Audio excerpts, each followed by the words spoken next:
Lur, selamat datang di Ngalor Ngalobu Horor. Ya opo kabar lur, sehat-sehat kabeh yo. Minum susu masih dari botol, langsung dong dari sapinya. Kali ini kita akan mengalor film berjudul Drishyam tahun 2015 yang merupakan remake dari judul yang sama di tahun 2013. Film India bukan sembarang film India. Ini salah satu film paling favoritku lur. Plot twist di akhirnya itu benar-benar di detik-detik terakhir. Film yang sangat layak ditonton meskipun kalian tidak menyukai film India. Bercerita tentang sebuah keluarga sederhana yang tidak sengaja membunuh anak dari Inspektur Jenderal Kepolisian. Sang ayah pun harus melindungi keluarganya dengan cara menyembunyikan kasus pembunuhan tersebut. Bagaimanakah caranya? Penasaran? Penasaran? Kita langsung pantun ya. Tuku gorengan nang pinggir dalan, monggo sekecaaken. Lan. मेरा बेटा कहाँ है? मुझे नहीं पता। पुलिस के पास सिर्फ एक ही सबूत।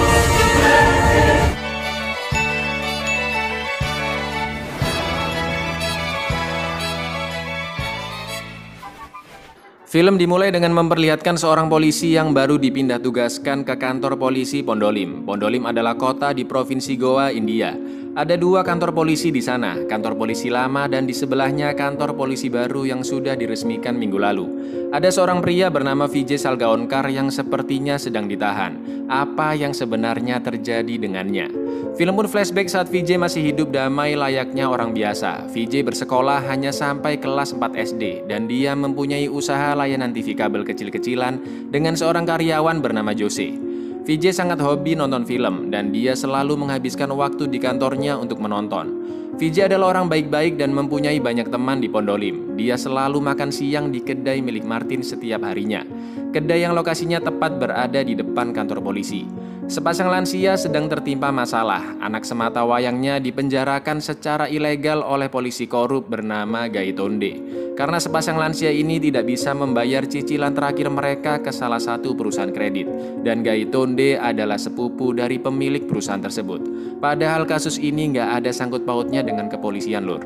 Gaitonde mengancam jika mereka melaporkan hal ini ke atasannya, maka anaknya akan dibunuh. Vijay pun teringat salah satu film di mana ketika seseorang dipenjara secara ilegal, polisi bisa dilaporkan ke pengadilan. Dan kasus ini biasa disebut habeas corpus. Vijay akan membantu mereka ke pengacara yang dia kenal. Lalu pasangan lansia ini disuruh segera pergi karena Gaitonde mendatangi kedai Martin. Meskipun Vijay menghabiskan banyak waktu di kantornya, bahkan sering sampai menginap di sana, tapi dia sangat menyayangi keluarganya. Istrinya bernama Nandini dan kedua anaknya yaitu Anju dan Anu. Nandini sempat protes karena Vijay jarang bertemu keluarganya dan malah nonton film di kantornya. Nandini pun meminta Vijay untuk mengajak mereka jalan-jalan ke ibu kota Panji untuk liburan, nonton, dan belanja-belanja.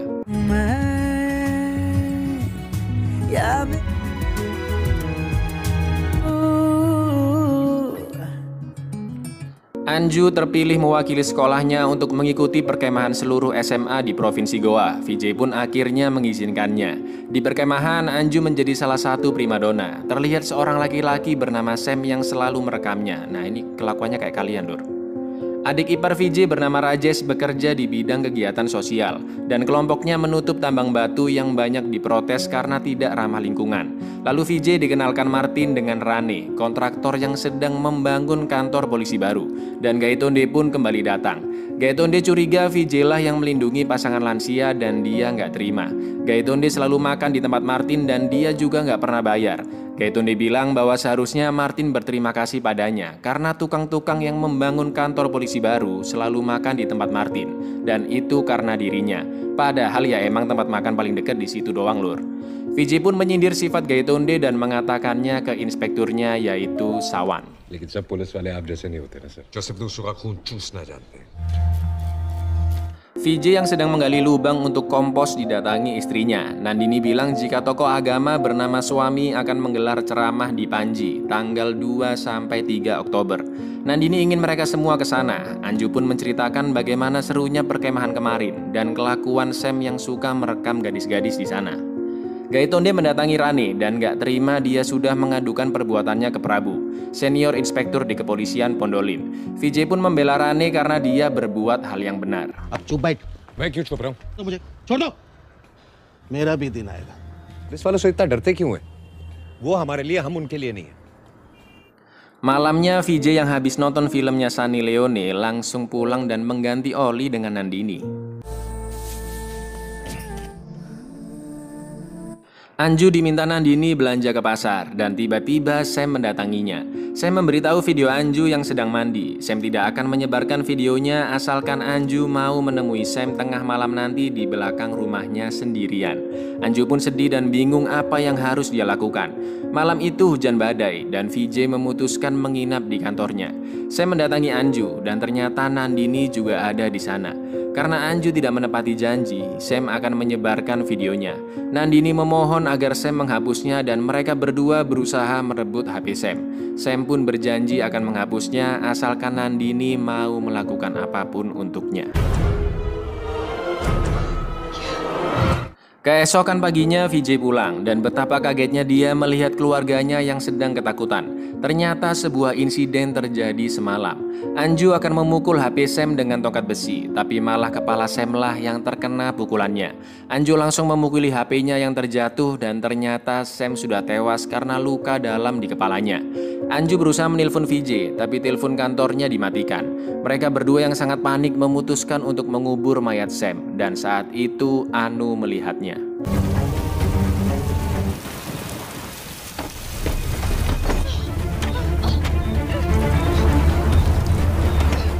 Nandini bertanya apakah yang dia lakukan salah. VJ bilang tidak, karena jika dia melapor ke polisi, maka hidup Anju akan hancur. VJ berjanji akan melindungi keluarganya. VJ pun meminta mereka membersihkan barang bukti yang ada. Lalu VJ melihat SIM card HP Sam dan teringat salah satu film, bahwa polisi bisa melacak melalui SIM card jika dimasukkan ke handphone yang aktif. VJ pun membawanya. VJ meminta mereka tidak pergi kemana-mana dan menutup rumah sampai dirinya pulang. VJ akan membawa pergi mobil Sam. Ketika VJ akan membawa mobil tersebut, di dekat sana Gaetonde sedang memeras uang Salvi yang meminta bantuan ke pengurusan paspor. Karena mobil Sam berbunyi, Gaetonde sempat melihat sekilas VJ yang memasuki mobil kuning tersebut.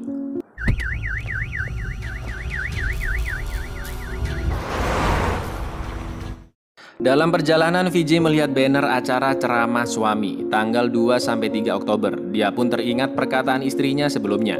Lalu VJ membeli sebuah handphone bekas yang baterainya sudah terisi penuh dan meminta karyawan di sana untuk memasangkan SIM card Sam ke dalamnya. Ketika handphone sudah menyala, ada SMS dan telepon yang masuk. Lalu VJ mendatangi lokasi pemberhentian truk, membersihkan sidik jari di handphonenya dan membuangnya ke salah satu truk yang akan berpergian jauh. VJ teringat informasi dari adik iparnya Rajesh bahwa ada tambang batu yang sudah ditutup. VJ pun langsung mendatanginya dan menenggelamkan mobil Sam di sana.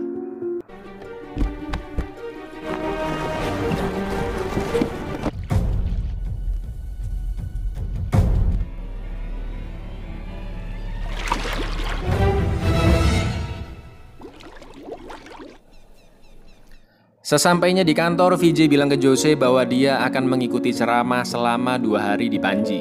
Jose merasa aneh dengan sikap VJ yang terlalu baik, gak kayak biasanya yang sukanya mengasarinya. VJ pun bilang ke keluarganya untuk menghilangkan rasa cemas dan takut di wajah dan gelagat mereka, serta selalu berpikir bahwa mereka tidak pernah mengenali Sam, karena Jose yang orang biasa saja bisa merasakannya, apalagi pihak kepolisian. Jadi mereka harus bersikap seperti biasa. VJ juga tidak mengatakan kemana mobil Sam dibawa. Lalu VJ meminta mereka mengemasi barang-barangnya untuk pergi menenangkan diri ke Panji. Dan jika ada yang bertanya mereka kemana, cukup bilang jika mereka pergi ke acara ceramah suami. Padahal acara suami sudah selesai di hari itu, Lur. Ada rencana apa gerangan? Nandini memberitahu VJ bahwa Sam ternyata anak dari Inspektur Jenderal Kepolisian Goa yang bernama Mira. Mira memiliki sifat yang sangat tegas, cerdas, tapi juga sangat kejam. Jika cara menyiksa bahkan membunuh orang bisa memperbaiki keadaan, dia pasti akan melakukannya. Suami Mira bernama Mahesh mencemaskan di mana Sam berada, karena sudah sejak semalam tidak ada kabar. Mira pun bilang, biarin aja lah, namanya anak-anak kan butuh kebebasan suamiku. VJ dan keluarganya menaiki bis ke Panji, dan karena kernet bisnya kenal dengan VJ, mereka tidak diperbolehkan untuk membayar. Mereka mendatangi tempat suami yang memang sudah selesai, lalu menginap di hotel, makan di restoran, nonton film, dan kembali pulang. Terlihat Nandini dan Anju yang masih ketakutan melihat kuburan Sam. VJ mengingatkan mereka lagi bahwa ketakutan harus mereka hilangkan, dan VJ ingin mereka meminta nota dari apapun yang mereka beli. Tiba-tiba polisi datang karena hanya ingin bertemu dengan VJ, tapi Anju sudah panik duluan dan sangat ketakutan. VJ pun langsung menghalanginya.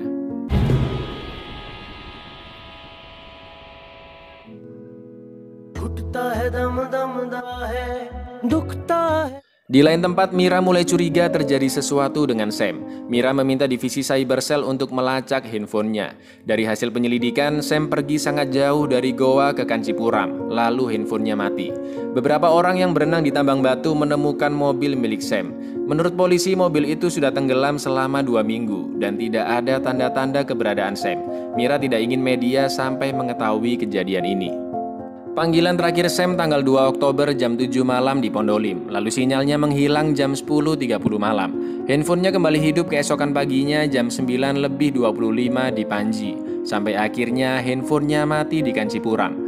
Polisi mengatakan handphone yang mati di malam hari tanggal 2 Oktober dan yang hidup lagi di tanggal 3 Oktober adalah handphone yang berbeda. Berdasarkan informasi tersebut, polisi membatasi investigasi mereka di dalam provinsi Goa saja. Mahes semakin yakin Sam sedang dalam masalah. 3 minggu sudah Sam menghilang. Kepolisian Goa menyebarkan ke kepolisian di kota-kota, termasuk Pondolim. Gaitonde yang melihat mobil Sam berwarna kuning langsung teringat VJ yang dilihatnya masuk ke mobil yang sama. Gaitonde yang tahu VJ ada di tempat Martin sengaja mengetesnya dengan cara meminta uang orang di sana. VJ pun tidak bereaksi seperti biasanya.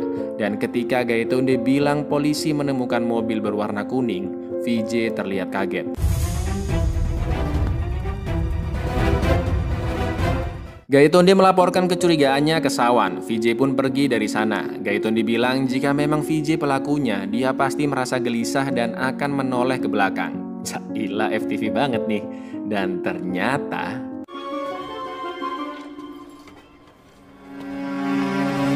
Gaitonde sangat yakin VJ lah pelakunya karena dia melihatnya masuk mobil yang sama ketika membantu memverifikasi paspor milik Salvis. VJ mengetes keluarganya apa saja yang mereka lakukan saat tanggal 2-3. VJ 100% yakin polisi akan mendatangi mereka. Bahkan mungkin polisi akan melakukan kekerasan untuk membuat mereka mengatakan yang sebenarnya. VJ bilang jika mereka tidak perlu khawatir karena polisi tidak memiliki bukti dan petunjuk tentang Sam. Maka dari itu apapun yang terjadi nanti, VJ ingin mereka tidak merubah pernyataan yang sudah disepakati bersama. VJ bilang ke Nandini bahwa keluarganya tidak bersalah dan berjanji mereka tidak akan masuk penjara. Hanya ada 2 pilihan saat ini, mereka menyerah atau bangkit dan berjuang.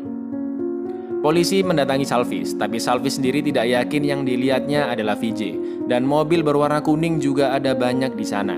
Prabu mendapatkan informasi bahwa Sam ikut acara perkemahan dan juga ada Anju di sana. Anju ternyata anak angkat yang ditemukan di dekat tempat sampah saat bayi. Prabu pun semakin yakin jika VJ orang baik dan mempertanyakan tuduhan Gaitonde. Tapi Gaitonde masih ngeyel tuduhannya benar. Polisi pun mencoba mendatangi Anju di sekolahnya.